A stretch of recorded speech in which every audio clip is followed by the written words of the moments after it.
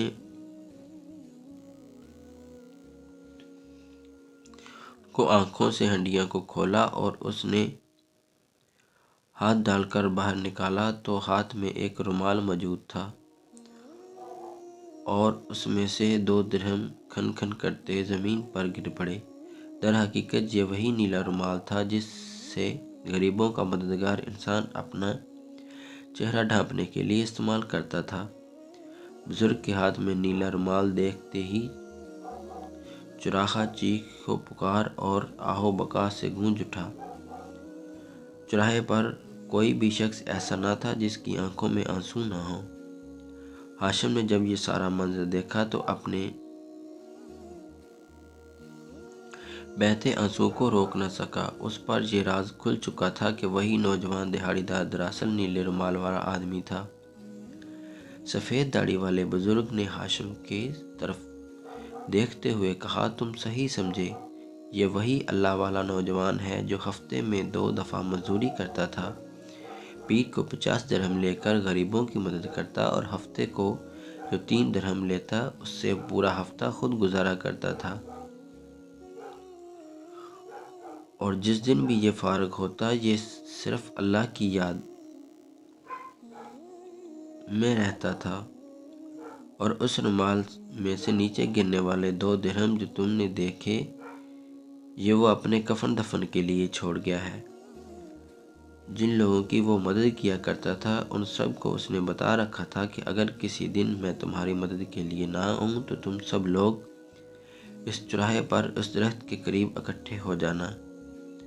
اگر تم لوگوں کو یہ ہڈیاں اور رومال مل گیا تو سمجھ جانا کہ میں اس دنیا سے چلا گیا ہوں۔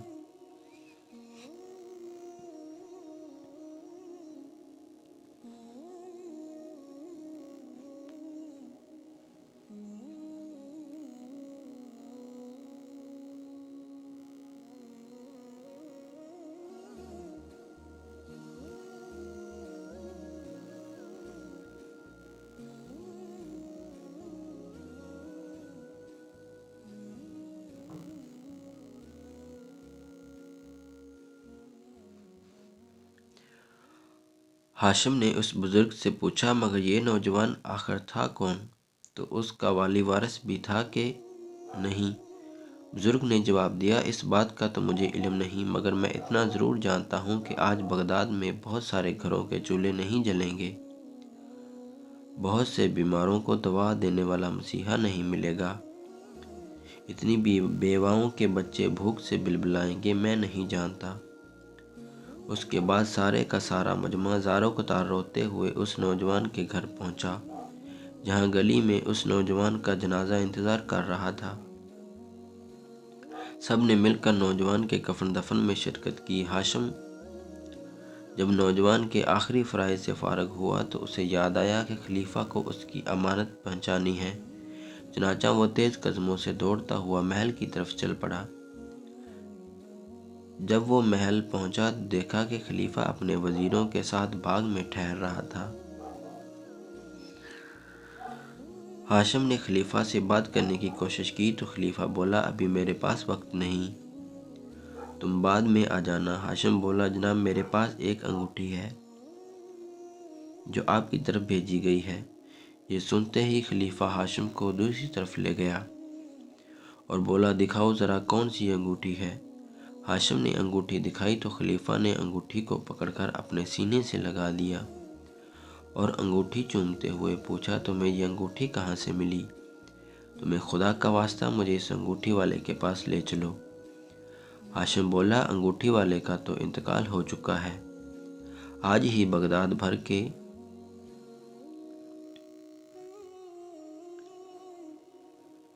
لوگوں نے اسے دفنایا ہے۔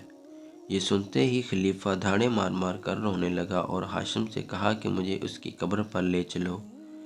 خلیفہ ننگے پیروں بغداد کی گلیوں میں دوڑتا ہوا نوجوان کی قبر سے جا کر لپٹ گیا اور روتے ہوئے کہنے لگا میں نے تمہیں کہاں کہاں نہیں ڈھونڈا مگر تم نہیں ملے، اور اگر اب تم مل گئے تو کس حال میں ملے؟ ہاشم نے پوچھا حضور آپ اس نوجوان کی موت پر اتنے غمزدہ کیوں ہیں؟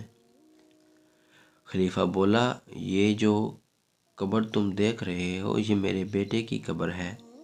دراصل یہ بچپن سے ہی ایک بزرگ کے پاس جایا کرتا تھا اور پورا دن اللہ تعالیٰ کی عبادت میں گزار دیتا تھا۔ اس نے مجھے کتنی بار سمجھایا کہ میں دنیا کے مال و اسباب کے پیچھے نہ بھاگوں، کئی بار اس نے مجھے تاکید بھی کی کہ اگر میں یوں ہی دنیا کا مال و اسباب جمع کرتا رہا تو وہ مجھے چھوڑ کر چلا جائے گا۔ یہ کہتا ابا حضور اتنے گناہ مت کمائیے جس کا بعد میں حساب نہ دیا جا سکے، مگر میں نے اس کی ایک نہ سنی۔ لوگ اپنی اولاد کو سمجھاتے ہیں مگر یہاں اولاد اپنے والدین کو سمجھا رہی تھی، مگر افسوس مجھ پہ اس کی باتوں کا کوئی اثر نہیں ہوا اور اس کی مجھے سزا ملی۔ اس نے مجھے سے منہ پھیر لیا اور مجھے ہمیشہ کے لیے چھوڑ کر چلا گیا، غربا کی طرح زندگی گزارنے لگا۔ اس کے بعد خلیفہ کافی عرصے تک اس نیک بزرگ کو ڈھونڈتا رہا اور آخرکار اسی چوراہے پر اسے درخت کے پاس اسی بزرگ کو کھڑے پایا۔ خلیفہ نے ایک بزرگ کے قدموں میں گر کر سچے دل سے توبہ کی۔ اس نے ان بزرگ سے کہا کہ لائیے وہ نیلا رومال مجھے دیجیے، آج کے بعد میرا بیٹا جو کام چھوڑ کر گیا تھا میں خود اسے جاری رکھوں گا۔ میں وعدہ کرتا ہوں کہ یہ نیلا رومال میں خود اپنے چہرے پر لپیٹوں گا اور ایک ایک غریب کے گھر جا کر اس کی مدد کروں گا۔ تو دوستو یہ کہانی آپ کو کیسی لگی؟ کمنٹس میں اپنے رائے کا اظہار کریں اور ہمارے چینل کو سبسکرائب ضرور کیجیے۔